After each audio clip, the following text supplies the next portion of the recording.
안녕하세요, 축진먹입니다. 이번 국가대표 라인업에 해체 발탁으로 인해서 이승우가 복귀했는데요. 과연 이라크전에서 이승우는 어떻게 활용될 수 있는지, 그리고 어느 자리에서 뛸 수 있는지 한번 알아보도록 하겠습니다. 일단 우리가 4-2-3-1로 나온다고 가정했을 때 이승우는 크게 두 가지 자리에 가능성이 있습니다. 가운데 있는 공격형 미드필더의 자리 혹은 왼쪽 윙어를 뛸 수 있죠. 그리고 제 생각에는 선발보다는 교체로 투입될 가능성이 높지 않을까 싶습니다. 그렇게 추측하는 이유는 이승우가 올 시즌에 되게 많은 경기를 출전했음에도 불구하고 90분 경기를 소화한 적이 그렇게 많지가 않아요. 지금 제가 그림에 표시해 놓은 곳을 보시면 저희가 출전 시간을 말하는 건데 최근 7경기 중에도 90분을 소화한 경기가 없습니다. 그 이유가 첫 번째는 K리그가 22세 룰이라는 게 있어요. 간단히 얘기하자면 22세를 스쿼드에 포함시키거나 경기에 출전시키면 교체 카드에서 조금 더 많은 숫자를 확보하게 해주는 룰이거든요. 그래서 22세 이하 선수를 출전시키고 빠른 시간 안에 이승우로 바꿔주는 그런 모습들도 있었고요. 아니면 말 그대로 진짜 교체 선수로 들어와서 플레이하는 경우도 많았는데 이승우가 교체 선수로 들어올 때도 좋은 활약을 보여주다 보니 수원의 김은중 감독도 지금 전북의 김두현 감독도 이승우를 교체로 많이 활용하는 것 같습니다. 그리고 저는 이승우의 장점 중에 하나가 의외성이라고 생각을 하는데요. 이승우의 플레이를 보면 뭔가 정형화되어 있지 않은 플레이를 주로 합니다. 공을 앞으로 치고 들어가는 타이밍이나 두세 명이 있어도 그 선수들을 피해서 가는 게 아니라 그 세 명 사이를 들어가는 그런 저돌성이나, 그리고 슈팅도 뭐 일반적인 강슛 이런 걸 자주 한다기보다는 키를 넘겨서 하는 칩슛이라든지 완전 파워를 노린 슈팅보다는 반박자 빠르게 끊어가는 슈팅이라든지 그런 것들로 경기 내에서 의외성을 보여줄 수 있는 선수라고 생각합니다. 그리고 그런 의외성은 물론 선발로 투입되어서 경기 내내 보여주는 것도 좋겠지만 우리 팀이 지고 있거나 혹은 비기고 있거나 혹은 답답한 상황일 때 분위기를 환기시킬 때 좋은 능력이라는 거죠. 그래서 저는 이승우가 교체로 투입되지 않을까라는 추측을 한번 해보고요. 그렇다면 이승우가 전술적으로 어떻게 활용될 수 있을까요? 먼저 저는 이승우가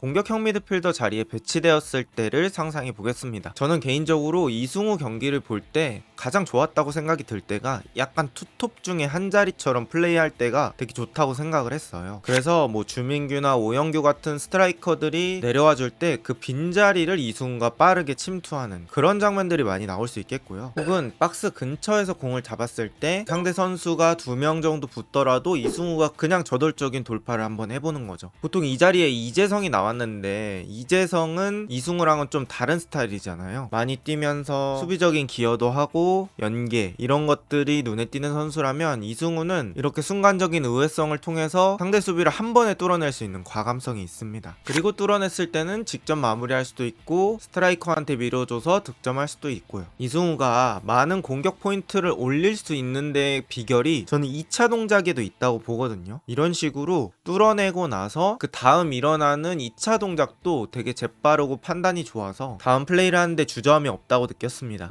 박스 안에서도 쉬지 않고 움직이는 모습들도 좋은데요. 이렇게 사이드 쪽에서 공을 잡았을 때 이승우가 하프 스페이스 쪽으로 띄워주면서 공을 받아주고요. 반대쪽에 컷백을 넣어주면서 어시스트를 만드는 이런 모습들도 있었습니다. 지금 이런 과정에서 이강인이 측면에서 공을 잡고 있을 때 우리 선수들이 하프 스페이스로 이렇게 침투해주는 모습이 많지는 않았어요. 그래서 그런 것들을 이승우가 채워준다고 하면 또 좋은 장면 얼마든지 만들어 볼 수 있을 것 같습니다. 또 이승우가 왼쪽 윙어로 뛴다면 약간 안쪽으로 들어오는 왼쪽 공격형 미드필더처럼 활약할 가능성이 높은데요. 그때는 왼쪽 풀백 이명재의 오버래핑이 중요할 것 같습니다. 이승우가 안쪽으로 들어오고 이명재가 사이드로 빠지면서 왼쪽에 순간적으로 공격 숫자를 늘려서 부분적인 수적 우위로 상대를 뚫어보는 방법을 생각해 볼 수 있겠죠. 또 이승우가 플레이메이킹 능력도 있기 때문에 또 왼쪽에서 볼 배급하는데 장점이 있을 수도 있습니다. 뭐 이명재가 오버래핑 나갈 때 전개 패스를 준다든지 이재성에게 패스를 주고 2대1 패스를 받아서 앞쪽으로 전진한다든지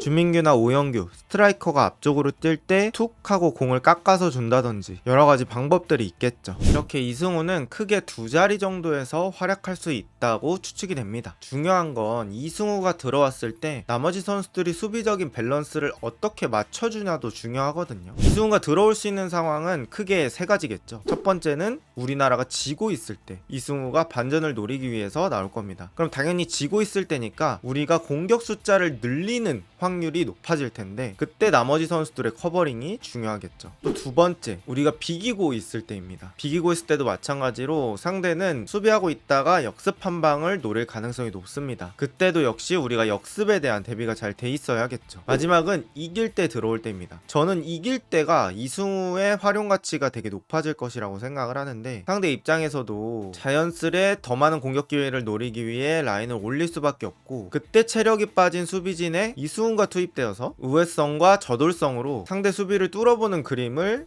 만들어 볼 수도 있습니다. 그리고 이길 때 투입하는 것도 충분히 의미가 있는 게 2점 차이에서도 갑자기 두 골 먹혀서 따라잡히는 경우가 되게 많잖아요. 그래서 저는 이길 때 쐐기골도 상당히 중요한 역할을 한다고 보는데 그런 경기를 마무리할 수 있는 마무리 투수 같은 역할도 이승우가 충분히 할 수 있다고 봅니다. 우리가 어떻게 보면 왼쪽 윙어가 이렇게 3번 연속 부상을 당한 적이 많지 않았는데 손흥민, 황희찬, 엄지성 이렇게 3명이 연달아서 부상을 당하면서 쉽지 않은 상황을 맞이하고 있습니다. 하지만 배준호, 이승우라는 좋은 선수들이 대기하고 있었고 또 이번에 배준호, 이승우가 좋은 활약을 보여준다면 국대 이선에 더 풍부한 자원 그리고 더 젊은 자원이 추가될 수 있으므로 또 행복한 고민을 해볼 수 있는 상황이 아닐까라고 생각을 해봅니다. 오랜만에 국대에 나와서 새로운 모습을 보여주기 위해 출격 대기하고 있는 이승우, 과연 오늘 경기에서 좋은 모습을 보여줄 수 있을까요? 오늘 영상은 여기까지입니다. 비슷한 영상이 궁금하시다면 구독 부탁드립니다. 좋은 하루 되세요.